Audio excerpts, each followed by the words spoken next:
Tommy Rettig was a young actor who rose to fame in the 1950s as the beloved character Jeff Miller in the television series Lassie, also known as Jeff's Collie. With his boyish charm and natural talent, Rettig captured the hearts of audiences around the world and became a household name. However, behind the scenes, Rettig's life was far from perfect, as he struggled with personal demons that ultimately led to his untimely death at the age of 54. Tommy Rettig's journey to stardom began in Jackson Heights, Queens County, New York, where he was born on December 10, 1941. His parents were Elias Rettig, a Jewish aircraft parts inspector, and his wife Rosemary Nimbali, who was of Italian-American descent. When Tommy was just 5 years old, fate intervened in the form of an observant acting coach who spotted the young boy's potential. The coach immediately saw something special in Tommy and encouraged him to audition for the role of Jake, the little brother of Annie Oakley, in the play Annie Get Your Gun. Starring opposite the legendary Mary Martin, Tommy landed the role and toured with the drama company for 2 years. After his success in the play, Tommy began working on a New York radio show. But his family's life was about to take a major turn as they decided to pack up and move to California in 1949. It was there that Tommy's talent was discovered by Hollywood scouts who were impressed by the young boy's natural ability and charming demeanor. Tommy Rettig's Hollywood career began in 1950 when he made his film debut in Elia Kazan's Panic in the Streets, playing the son of the lead pair. Impressed by Rettig's talent, 20th Century Fox signed him to a contract soon after. One of Rettig's early films was The Jackpot in 1950, where he shared the screen with Natalie Wood, another child star.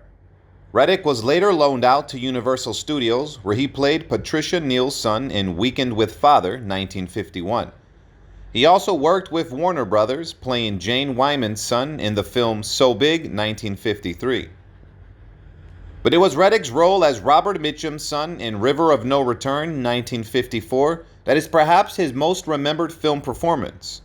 In the movie, Rettig appeared alongside Marilyn Monroe, which helped to further boost his profile in the industry. He also co-starred with Richard Widmark in The Last Wagon. One of Rettig's most significant roles, however, was in the movie The 5,000 Fingers of Dr. T, where he played an imaginative boy who was forced to stay at home and practice piano. In the film, Rettig also had to perform with a dog, which ultimately led to his audition for the television series Lassie. When Tommy Rettig auditioned for the role of Jeff Miller in the television series Lassie, he was just one of 3 boys in the running for the part. However, it was Lassie who ultimately made the decision when she walked over to Rettig, thus earning him the role of the beloved dog's owner. Rettig and Lassie quickly formed a close bond, with the young actor stating that he would work for free just to be able to act alongside the talented canine. The series premiered on September 12, 1954 on Columbia Broadcasting System and was a huge success, with Rettig continuing in the role for 3 seasons. The show was later syndicated as Jeff's Collie. However, the demanding schedule of shooting 39 episodes a season, 6 days a week, began to take a toll on Rettig. He longed for a normal teenage life and was relieved to be released from his contract.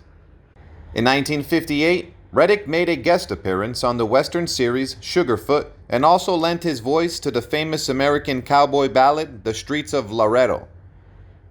After graduating from University High School in California in 1959, Rettig appeared in a few episodes of other television series such as The Man from Black Hawk 1960 and Death Valley Days 1962. From 1964 to 1965, Rettig co-starred with another former child actor, Tony Dow, in the American Broadcasting Company television soap opera for teens, Never Too Young. With the group The TR4, he recorded the song by that title on the Velvet Tone label. While he was the TR4's co-manager, he did not sing with them. Rettig only co-wrote the song in hopes that the television soap would use it as the series theme. Producers of Never Too Young, however, chose not to use it. In 1965, Rettig was cast as Frank in the episode The Firebrand on the National Broadcasting Company education drama series Mr. Novak, which starred James Franciscus. Rettig continued to work in Hollywood, but his roles became increasingly sporadic. As a child star, Rettig was successful, but as an adult, he struggled to find similar success. Some attributed this to his short height of 5 foot 4 inches. He had a wife and 2 sons to support, so when he couldn't find work in film or television, he tried other jobs to make ends meet. He worked as a photographer, a tools salesman, and a health club manager. With his failures piling up, Rettig turned to drugs. He moved with his family to a farm in rural California and started cultivating marijuana. In 1972, he was given a 2-year probation for growing marijuana and possessing cocaine. But things got worse for him. He was charged with cocaine possession again in 1975 and was given a 5-year sentence. However, he appealed the sentence and the charge was eventually dropped. After his conviction was overturned in 1979, he was inspired to make some positive changes in his life. He became a vegetarian and started conducting workshops as a motivational speaker. It was during this time that he became interested in computers and started writing programs for personal computers. He even began making mailing lists for these workshops and got addicted to computers. By 1983, Rettig was one of the initial programmers of Ashton Tate, and by 1985, he had launched his software consulting firm, Tom Rettig Associates. He had become an expert in the software business and even published his works, Tom Rettig's Library and Tom Rettig's Help. Tom Rettig continued to make guest appearances on various television shows, including a reunion with his former co-star, John Provost, on the series The New Lassie in 1991. In the show, Rettig played the role of a grown-up Jeff Miller. Following his graduation from University High School in California, Rettig met Darlene Portwood, an aspiring singer, and the two fell in love. They married in 1959 and had 2 sons, Tom and Dean.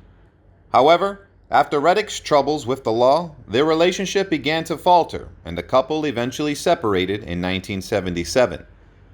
In his later years, he was in a relationship with Ellen Sanders, a freelance writer and computer consultant. However, on February 15, 1996, Rettig passed away due to heart failure at the age of 54. He was cremated at the Inglewood Park mortuary, and his ashes were scattered at sea 3 miles off Marina del Rey, California. In a combined ceremony, his ashes were scattered with those of his friend Rusty Hamer. Tommy Rettig's life may have been difficult, but he left an indelible mark on the entertainment industry. With his talent, he managed to achieve what only few can. The world has lost a talented actor, and his fans had lost a beloved star. Goodbye and rest in peace, Tommy Rettig.